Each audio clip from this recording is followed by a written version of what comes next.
G'day, my name's Tomo and welcome to another episode of Tomo's Tune-Ups. On this episode we are talking about the wiring grommets available from Minisport. Now, why do we need a wiring grommet? Essentially all this is rubber. Rubber doesn't conduct electricity, meaning that if you have this situated on top of a particular wire that either goes to the starter motor, the alternator, or even the starter solenoid, this is going to help protect the wiring, not just from any sort of debris that's floating around, water ingress, anything like that, but also any tools that you may drop. It is a common thing that you might need a screwdriver to be able to start the engine when you're under the bonnet and you bridge the terminals of the starter relay.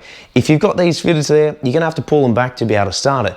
Now, this just enables it to be protected. That way, if something drops in there, it's not going to arc out, not only start your engine, but it is also going to cause an electrical fire. All you need is to short this out, it'll start the engine, and then if it sticks there and it touches an earth point, you're going to start to cause an electrical fault, causing an electrical fire. Therefore the car's likely to burn to the ground in the worst case scenario. So they are only a couple of dollars each. You might as well get a couple.